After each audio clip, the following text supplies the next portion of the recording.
வணக்கம். நம்ம சேனலுக்கு தொடர்ந்து ஆதரவளித்து கொண்டே இருக்கும் நல்ல உள்ளங்களுக்கு நன்றி. சப்ஸ்கிரைப் பண்ணி பார்த்து ஊக்கம் கொடுங்க. அதாவது பிஜேபி அதுக்கப்புறம் பார்த்தீங்கன்னா திமுக இந்த சண்டையில் சத்தமே இல்லாமல் அதிமுக விஜய் அப்படிங்கிற ரெண்டு பேரும் லைம்லைட்டில் இல்லையோ அப்படிங்கிற தோற்றம் இருக்கும். இது திட்டமிட்டு திமுகவும் பிஜேபியும் ஏற்படுத்தக்கூடியது அப்படிங்கிறது எல்லாருக்கும் தெரியும். திமுகவுக்கு ரொம்ப அல்வா சாப்பிட்ற மாதிரி பாலியல் பிரச்சனையில் சட்டம் ஒழுங்கு எல்லாத்தையும் தாண்டி தமிழ் தமிழ் தமிழ்னு ஒன்றை வச்சுக்கிட்டு ஓட்டிகிட்டு இருக்காங்க. பிஜேபியும் அதுக்கு தீனி போட்டுட்ருக்காங்க. ஏன்னா அவங்களுக்கு மேட்ரு இல்லை. அப்போ சத்தமே இல்லாமல் எடப்பாடி பழனிசாமியை அவரை கார்னர் பண்ணுறதுக்கான வேலையை மேலே டெல்லி செய்யுமானால் 100% செய்கிறதுக்கான வேலையை எப்போவோ தொடங்கிட்டாங்க. எல்லோரும் சொல்கிற மாதிரி எடப்பாடி பழனிசாமி 2026 பிஜேபியோட போவாருன்னாங்க. நம்ம தொடர்ந்து சொல்லிகிட்டு இருக்கோம் ஒன்று தான், எடப்பாடி பழனிசாமி 100% 2026 பிஜேபியோட போகவே மாட்டார். அவர் ஜெயிலுக்கு போனாலும் போவாரே ஒழிய அவர் ஈடிலாம் வச்சு மிரட்டிகிட்டு இருக்க முடியாது. நம்ம தொடர்ந்து சொன்னோம். ஆனால் வரக்கூடிய தகவல்லாம் பார்த்தீங்கன்னா இல்லைங்க, பெரிய அழுத்தம், எடப்பாடி பிரச்சனை இல்லை, கூட இருக்கவங்களுக்கு. அப்போ வேலுமணி தங்கமணி இவங்களுக்கெல்லாம் பிரச்சனை வருமானா இப்போவும் சொல்கிறோம், வேலுமணி தங்கமணிக்கெல்லாம் பிரச்சனை வராது, அதையும் சொல்லி வருவோம். ஏன்னா அவங்க நல்ல ஒரு அண்டர்ஸ்டாண்டிங்கில் தான் இருக்காங்க. அப்போ என்னென்னா அதிமுகவை முடக்கணும். அப்போ என்ன பண்ணலாம்? ஏற்கனவே ராஜேந்திர பாலாஜி அவர்கள் மேலே சிபிஐ வழக்கு வேகம் எடுக்குது பாருங்கள்.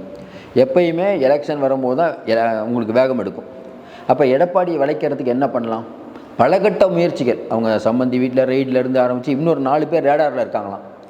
அதேமாதிரி பார்த்தீங்கன்னா ஏற்கனவே உணவுத்துறை அமைச்சராக இருந்த காமராஜ் அவங்க பையன் இதுக்கெல்லாம் பெரிய அளவுக்கு ஆதாரத்தை திரட்டியிருக்காங்க. அப்போ அவரை கார்னர் பண்ணுறாங்க. அப்போ ஏடிஎம்கேல யார் யார் செலவு பண்ணக்கூடியவங்க, யார் யார் எடப்பாடிக்கு இப்போ சப்போர்ட்டாக இருக்காங்க, அவங்கள முதல்ல அடிக்கணும். அதுக்கு என்ன பண்ணணும்? அண்ணாமலை ஏற்கனவே சொல்லியிருப்பார். இது யாரும் நம்ம சொல்லி கொடுத்தலாம் சொல்ல வேணாம். இல்லை அண்ணாமலை அப்படி சொல்லியிருப்பார், இப்படி கிசுலாம் இல்லை, நமக்கே தெரியும். இல்லை அண்ணாமலை என்ன பண்ணுவார்?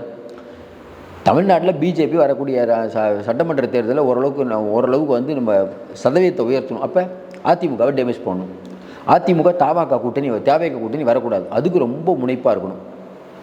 சென்ட்ரல் நினச்சா பண்ணலான்னா சென்ட்ரல் நினச்சா கண்டிப்பாக பண்ண முடியும். அப்படின்னா எப்படிங்கன்னு கேட்டாங்கன்னா அவங்க ஒரு எல்லையை மீறி பண்ணுவாங்க. அதையும் தாண்டியோ ஜெயிலுக்கு போய் எல்லாத்துக்கும் ரெடிப்பா அப்படின்னா வேறு என்ன பண்ண முடியும்? எவ்வளோ நாளுங்க சிறையில் வைப்பீங்க? நம்ம தொடர்ந்து இந்த வார்த்தையை சொல்கிறோம். நிறைய பேர் ஈடின்னு மிரட்டி பயமுறுத்திட்டு இருக்காங்க. ஈடி வச்சு என்ன பண்ணுவீங்க? நீங்கள் ஈடி வச்சு எத்தனை பேர் அரெஸ்ட் பண்ணுவீங்க? சரி, ஈடி வச்சு அரெஸ்ட் பண்ணுறாங்க அப்படின்னு எடப்பாடிக்கு முதல்ல இப்போ இது கொஞ்சம் கூட நமக்கு தெரிஞ்சு பேசுகிறாங்களா தெரியாமல் பேசுகிறாங்கன்னு தெரியல.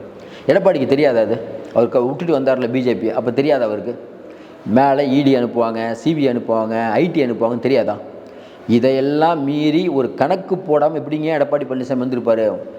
கிளை செயலாளர் இந்த பொறுப்பு வந்திருக்காரு. 4 வருஷம் முதலமைச்சராக இருந்திருக்காரு. ஓபிஎஸை கழட்டி விட்டுட்டு சசிகலாவை கழட்டி விட, டிடிவியை கழட்டி விட தெரிஞ்ச அவருக்கு பிஜேபியை கழட்டி விட தெரிஞ்ச அவருக்கு நாளைக்கு தனக்கு பிரச்சனை வரும்னு தெரியுமா தெரியாதான்? அப்போ அந்த அளவுக்கு துணிஞ்சு வராருன்னா அவர் என்ன முடிவு பண்ணியிருப்பார்? எதுக்கும் தயார். முதலமைச்சர் ஆகணும்னு முடிவு பண்ணிட்டோம். இப்போ போய் பிஜேபி மிரட்டுது, அப்படி மிரட்டுது அப்படின்னா அது பிஜேபியோட இருந்திருக்கலாமே.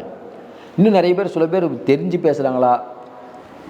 மறுபடியும் கூட்டணி வந்துடும். எப்படிங்க வரும்? அவர் எத்தனை தடவை சொல்லியிருக்காரு, பாருங்கள் நான் பிஜேபி விட்டு வந்துட்டேன்.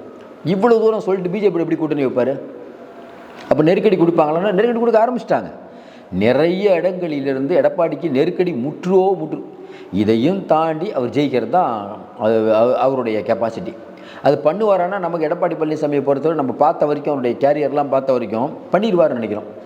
அதாவது வேல் மாநாடு, வேல் யாத்திரைன்னு இவங்க திமுக திருப்பரங்குன்ற விஷயத்தை கையாண்டுச்சில்ல, அதுவே எடப்பாடி எப்படி கையாண்டார்?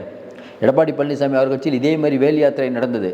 ஒவ்வொரு ஏரியாவுக்கு போகும்போது நான் அவரை நைட்டு அரெஸ்ட் பண்ணி அடுத்த நாள் காலையில் விட்டு அந்த வேல் யாத்திரையை பிசுக்க வைத்து, அதுவும் இல்லாமல் டிசம்பர் 6 பாபர் மசூதி இடிப்பு அன்னைக்கு சவுகானை வச்சு பெரிய கூட்டம் போடுறாங்க கன்னியாகுமரியில்.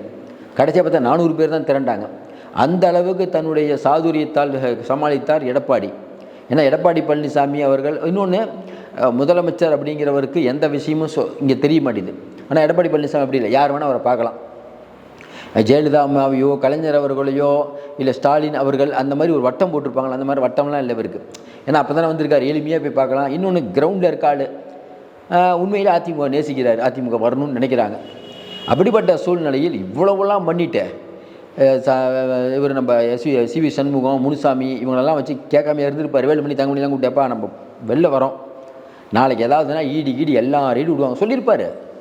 நம்ம வேலுமணி சொல்லாமையாக இருப்பார். இல்லைண்ணா பிஎஸ் கோயல் வச்சு நிறையா பிரச்சனை, ஏற்கனவே அந்த ரெய்டு விடும்போது எடப்பாடி தரப்புலேருந்து வேலுமணி விட்டு கேட்க சொல்லியிருக்காங்க. ஃபோனை எடுத்தாலே என்னங்க கூட்டணிக்கு எப்போ வருவீங்கன்னு கேட்குறாங்க. இது ட்ரெய்லர் தான், மெயின் பிக்சர் இனிமேல் தான் பார்க்க போகிறீங்கிற மாதிரி பிஜேபி மிரட்டுதுனே அப்படின்னு சொன்னால் பார்த்துக்கலாம், ஒன்றும் பிரச்சனை இல்லை, பார்த்துக்கலாம், என்ன வேணால் எந்த அலைக்கும் போட்டுன்ட்டாராம். நம்ம ஏற்கனவே சொன்னோம், வேலுமணியோ தங்கமணியோ எடப்பாடி விட்டு போக மாட்டாங்க, விஜயபாஸ்கர் யாரும் போக மாட்டாங்க சார். வேறு எங்கே சார் போவாங்க அவங்க? சார் பணம் சம்பாரிச்சாச்சு, நீங்கள் சொல்கிற மாதிரியே பணம் சம்பாரிச்சாச்சு, பிஜேபி சொல்லுது அப்படிங்கிற மாதிரி போனால் அங்கே இப்போ பிஜேபியில் என்ன போஸ்டிங்கில் போவீங்க? அதே எடப்பாடி பழனிசாமி கூட இருந்து பரவாயில்லப்பா கேஸ் போடுங்கப்பா பார்த்துக்கலாம், கேஸ் போட்டு உடனே உள்ளே தெளிவீங்களா? ஏற்கனவே கேஸ் போட்டவங்க கதியில் என்னாச்சு?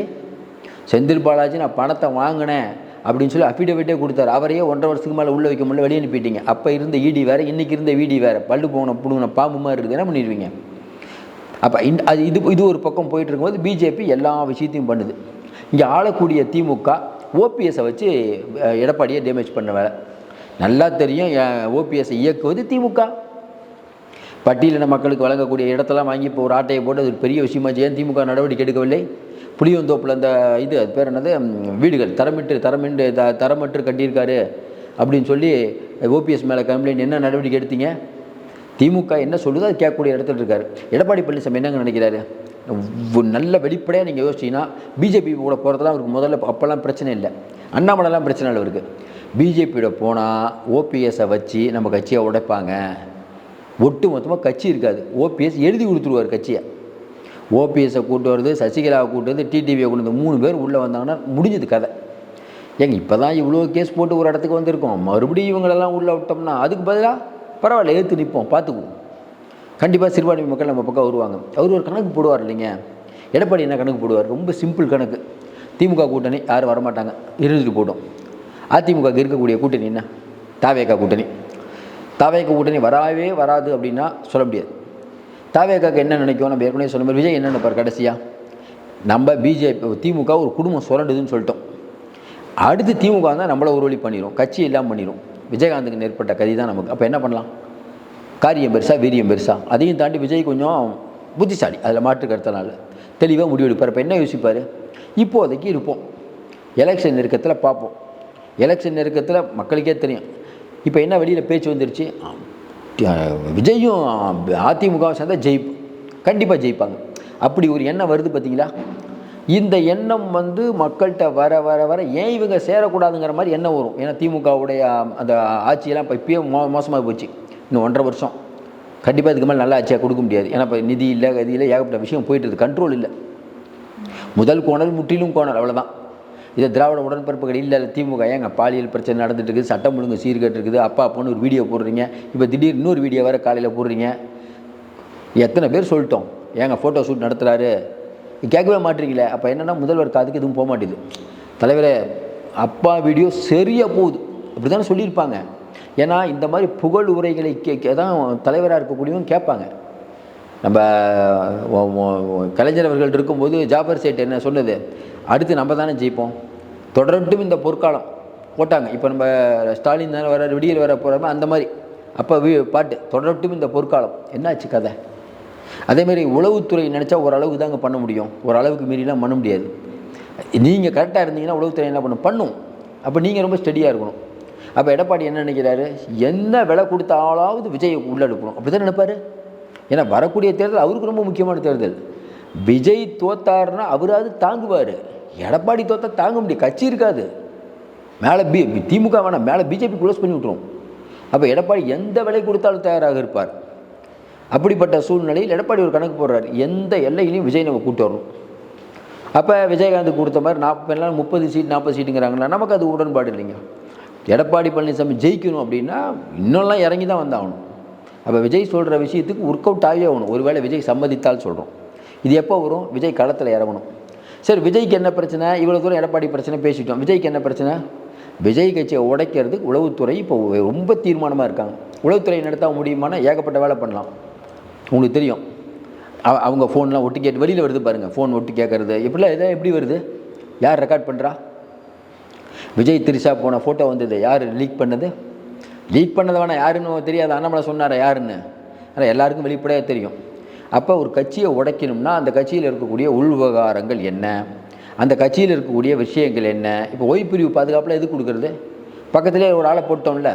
இப்போ முதல்லையாவது விஜயை வந்து எக்ஸ்ட்ரா இங்கே தொலைவிலிருந்து கண்காணிக்கணும். இப்போ சென்ட்ரல் கவர்மெண்ட் ஃபோர்ஸும் வந்துடும், ஸ்டேட்டு ஆளுங்களும் வந்துடுவாங்க. டெய்லி எழுதிடுவாங்க யார் யார் பார்க்குறான்னு. நம்ம தான் சொன்னோம், விஜய் என்ன அவ்வளோ குழந்தையா இதெல்லாம் தெரியாமல் இருக்கிறதுக்கு? அவர் ரொம்ப தெளிவாக தான் இருக்கார். விஜய் கட்சி எப்படி உடைக்கிறது? புஷி ஆனதுக்கு அவங்களுக்கு சண்டை, இவங்களுக்கு சண்டை. ரொம்ப நீங்கள் பார்த்தீங்கன்னா ஒரு புஷி ஆனந்துங்கிற ஒருத்தரை போடும்போது விஜய் என்ன முடிவு பண்ணியிருப்பார்? இவர் தான் நமக்கு நம்பிக்கை, நீங்கள் பண்ணுங்கள். யார் செய்து இந்நேரம் வந்து புஷி ஆனந்த் மேலே வரக்கூடிய குற்றச்சாட்டு, ஜாதி பார்த்து கொடுக்குறாரு, பணத்தை கொடுக்குறாரு, எப்படியெல்லாம் வந்தது. ஏதாவது நடவடிக்கை எடுத்தாங்களா? எடுக்க மாட்டாருங்க. எப்பயுமே ஒரு நல்ல அட்மினிஸ்ட்ரேஷன் அப்படிங்கிறது ஒருத்தரை நம்புகிறோம், அவர்கிட்ட பொறுப்பை கொடுத்துட்டு பண்ண விட்டுருணும். 10 பேர் 10 விதமாக பேசுவோம், அதுக்கெல்லாம் ரியாக்ட் பண்ணிகிட்டு இருக்க முடியாது.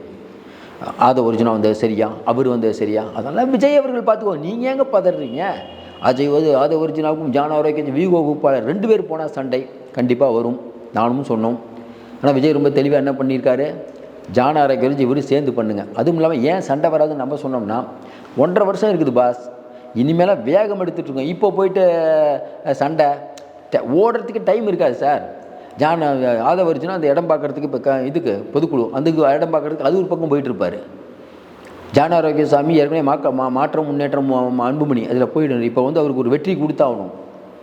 இப்படி போயிட்டு இருக்கும்போது இதில் சண்டை வருங்கின்ற வரும்னா எல்லா விதமான அஸ்திரங்களையும் திமுக எய்து பார்க்கும். அதையும் தாண்டி பிஜேபி இந்த டிவிக்கே இவங்க கூட்டணி வரக்கூடாதுன்னு 100% வேலை பார்த்துட்ருக்காங்க. அண்ணாமலை ஒரு பக்கம் நெட்வொர்க் இவங்களை உடைக்கணும், திமுக ஒரு பக்கம் நெட்வொர்க், இதில் திமுகவும் பிஜேபியும் ஒன்று, 2 பேரையும் உடைக்கணுன்ட்டு. செல்வாக்கு இது வரைக்கும் கணிக்க முடியாத விஜய் அவர்களை பற்றி பார்த்தீங்கன்னா நிறைய நடிகர்கள்லாம் கூட பேசுவாங்க. இதெல்லாம் இன்னும் கொஞ்சம் தீவிரமாகும். இதெல்லாம் தெரிஞ்சு தானுங்க விஜய் கட்சிக்கு வராரு. அதனால் இன்றைக்கி இருக்கக்கூடிய சூழ்நிலையில் மோடி நம்ம சொல்கிறோம், கண்டிப்பாக பிஜேபி எல்லா அஸ்திரங்களையும் பிரயோகிக்கும். நீங்கள் அது கட்சியை உடைக்க பார்க்கும். எடப்பாடி சமாளிப்பார்னு இப்போவும் நம்ம நம்புகிறோம். அதையும் தாண்டி டிவிக்கே எடப்பாடி கூட்டணி, நீங்கள் தனியாக கூட இருந்துக்கோ, டிவிக்கோட கூட்டணி போடணும்லாம் பேசி பார்ப்பாங்க. ஏங்க அதாவது எதுக்கும் தயார், ஜெயிலுக்கே தயார் அப்படிங்கும்போது அதெல்லாம் உங்களால் முடியாதுங்க, நான் பண்ணுறேன்னா என்ன பண்ணுவீங்க? எவ்வளோ பேரை மிரட்டுவீங்க? பிஜேபியுடைய மிரட்டலுக்கு விஜயும் பயப்பட மாட்டார், எடப்பாடியும் பயப்பட மாட்டார். நம்ம அப்படி தான் நினச்சிட்ருக்கோம். கண்டிப்பாக திமுக கூட்டணியை டேமேஜ் பண்ணுறதோட இந்த கூட்டணி டேமேஜ் பண்ணுறதுல பிஜேபி உறுதியாக இருக்கும்போது பிஜேபி திமுக ஒரு அண்டர்ஸ்டாண்டிங்கோட வேலை பார்க்குறாங்க. நீ என்னை திட்டு, நான் உங்களை திட்டுறேன். இந்த மொழி பிரச்சனை தான் எல்லா டிவிலையும் பாருங்கள். மொழி, தமிழ் மொழி தேவையா? ஏன்பா எல்லாம் ஓகே, நீங்கள் ஏன்பா ஸ்கூல் ஆரம்பிச்சிங்கன்னா அதுக்கு பதில் இல்லை. ஏன் பதில் இல்லை? நீ தானே ஸ்கூல் ஆரம்பிச்சிங்க, ஏன் தமிழ் வழி கல்வி ஆரம்பிக்க வேண்டியதானே? அப்புறம் சும்மா வந்து இந்தின்னு கதை விட்டுட்டுருக்கீங்க. தந்தை பெரியாருடைய கொள்கையும் இல்லை, அதாவது என்ன மதச்சார்பற்ற கொள்கையும் இல்லை. கேட்டால் வந்து தந்தை பெரியார் மண் ஒரு பக்கம் சேகர் பாபு ஆன்மீக மண்ணுங்கிறார். உண்மையிலே பெரியார் மண்ணா ஆன்மீக மண்ணா சொல்லுங்கள். உங்களுக்குள்ளே 1008 குழப்பம். இதில் வந்து நீங்கள் அடுத்தவங்களை திருத்த பார்க்குறீங்க. முதல்ல உங்கள் குடும்பத்திலேருந்து ஆரம்பிங்கன்னு மக்கள் கேட்பாங்களா, கேட்க மாட்டாங்களா? இல்லை, இன்றைக்கி இருக்கக்கூடிய சூழ்நிலை மறுபடியும் நம்ம சொல்கிறோம், எதிர்கட்சியை உடைக்க பிஜேபி ரொம்ப சூப்பராக வேலை பண்ணிட்டு இருக்காங்க. திமுக இது 2லேயும் திமுக ஒன்று, கொள்கை ரீதியாக 2 பேரும் ஒன்று. ஆனால் 2 பேரும் பார்த்தா இவங்க பாசிசம்பாங்க, அவங்க திமுகம்பாங்க. 2 பேரும் ஒரே குட்டையில் உரிய மட்டைகள் அப்படின்னு மக்கள் நினைக்கிறாங்க. எழுதி வைத்துக் கொள்ளுங்கள். கண்டிப்பாக 2026 ஒரு பெரிய புரட்சி நடக்கும். மீண்டும் சந்திப்போம். நன்றி, வணக்கம்.